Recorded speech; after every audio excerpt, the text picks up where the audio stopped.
Құрметті достар, сіздермен Әсемнұр. Бүгін сіздермен жіктік және тәуелдік жалғаулар туралы айтатын боламын. Менімен бірге болыңыздар. Каналыма тіркеліп, лайк басып, комментарий қалдыруды ұмытпаңыздар.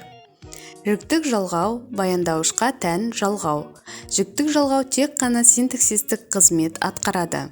Мысалдар: бірінші жақта мен дәрігермін. Жалғаулары мын, мін, бын, бін, пын, пін. Екінші жақта сен дәрігерсің. Жалғаулары сың, сің. Сыпайы түрде сіз дәрігерсіз. Жалғаулары сіз, сіз. Ол дәрігер, ешқандай қосымшасыз жасалады. Көпше түрде біз дәрігерміз. Жалғаулары мыз, міз, біз, біз, біз, біз. Сендер дәрігерсіңдер. Жалғаулары сыңдар, сіңдер. Сіздер дәрігерсіздер. Сыздар, сіздер жалғаулары жалғанады. Олар дәрігер, ешқандай қосымшасыз жасалынады. Тәуелдік жалғау. Тәуелдік жалғау бір заттың басқа затқа тәуелді екенін білдіретін қосымша. Мысалдар: менің мектебім. Жалғаулары ым, ім, ма.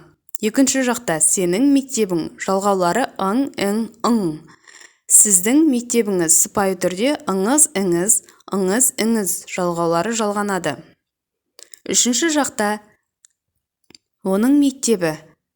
Жалғаулары с, с, ы. Көпше түрде біздің мектебіміз. Ымыз, іміз, мыз, міз. Жалғаулары жалғанады.